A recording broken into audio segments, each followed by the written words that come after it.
Diamond બુર્સના નવા હોદ્દેદાર સાથે કમિટીની નિમણૂક કરાઈ હતી। ડીસીબી કમિટીના ચેરમેન પદે ગોવિંદભાઈ ઢોળકિયાની નિમણૂક કરાઈ હતી। જે બાદ મળેલી મીટિંગમાં ઓફિસ ફર્નિચર કામ પૂર્ણ કરાવતા એક સાથે ઓફિસો શરૂ કરવા પર સહમતિ બની હતી। સુરત ડાયમંડ બુર્સના નવા હોદ્દેદાર સાથે કમિટીના નિમણૂક કરાઈ હતી। અગાઉ કમિટીના સભ્યો સહિત નવા કમિટી સભ્યોનો ઉમેરો થતા ડીસીબીના 50 જેટલા કમિટી સભ્યોને નિયુક્ત કરાયા હતી। ડાયમંડ બુર્સની મોટાભાગની ઓફિસનું કાર્ય પૂર્ણતાને આલે છે। ડાયમંડ બુર્સમાં ઓફિસો લેનાર વેપારીઓ પણ પોતાની ઓફિસ ડાયમંડ બુર્સની જલ્દી શરૂ થાય તે માટે ઉત્સાહિત છે।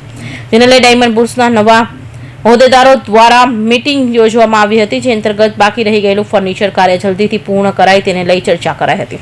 નવનિયુક્ત કમિટી સભ્યો અને વેપારીઓ વચ્ચે થયેલી સકારાત્મક ચર્ચા વિચારણા ડાયમંડ બુર્સ ઓફિસનું કાર્ય પૂર્ણ થતાની સતત તમામ ઓફિસો એકસાથે શરૂ કરવા પર સહમતિ બની હતી। અત્યારે નવી કમિટીમાં ચેરમેન પદે ડાયમંડ બુર્સના ચેરમેન પદે ગોવિંદભાઈ ઢોળકિયાની સર્વાનુમતે નિમણૂક કરવામાં આવી છે। સાથે વાઇસ ચેરમેન તરીકે મારી નિમણૂક કરવામાં આવી છે।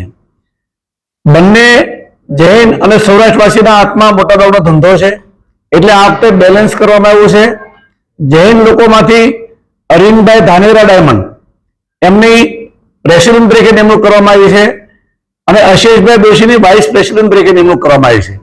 સાથે સાથે અમારા નાગજીભાઈ સાકરિયા એમની પણ વાઇસ પ્રેસિડેન્ટ તરીકે નિમણૂક કરવામાં આવી છે। અને અમારી આખી ટીમ નવી ટીમ ગઈકાલે 2 દિવસ પહેલા મીટિંગ મળી હતી। તેમાં ડાયમંડ બુર્સ કેવી રીતે અહીંયા સુરતમાં જલ્દી ધમધમતું થાય એવા પ્રયાસો કરવાનું નક્કી કર્યું છે। એમાં સુરતની અંદર મૈધરપરા હોય, મિની બજાર હોય, તેમાંથી અમારા 300 આસપાસના વેપારી મિત્રો છે। એમાં રો મટીરિયલ રફ વાળા છે, સીવીડી વાળા છે અને પોલિશિંગ વાળા છે।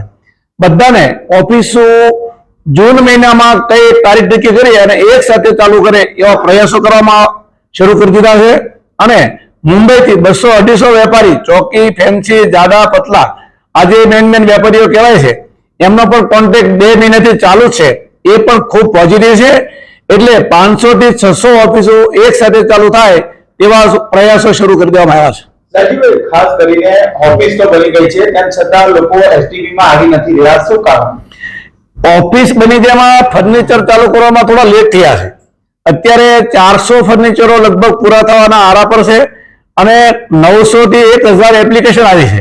બાકીના ફર્નિચરો ઓછા વધતા અંશે ચાલુ છે। એટલે અમે અત્યારે 20-25 લોકો એપ્રિલ મહિનામાં પણ ચાલુ કરવાના હતા, પણ અમે ના પાડી છે કે એક સાથે 500 થી 600 ઓફિસો ચાલુ થાય એવું જ આપણે કરવાનું છે।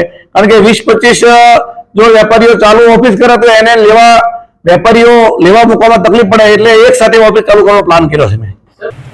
ઉલ્લેખનીય છે કે ડાયમંડ બુર્સના ઉદ્ઘાટન બાદ સુરત સહિત મુંબઈના વેપારીઓ પણ ડાયમંડ બુર્સમાં વેપારની શરૂઆત કરી દીધી છે। ત્યારે સુરતની વૈશ્વિક ઓળખ સમાન ડાયમંડ બુર્સના બાકીના વેપારીઓ પણ ઓફિસો શરૂ કરવા ઉત્સાહી બન્યા છે। જેને લઈ ડાયમંડ બુર્સના વાઇસ ચેરમેન દ્વારા મીડિયાને માહિતી પૂરી પાડવામાં આવી હતી। Bureau report, Hind TV news, Surat.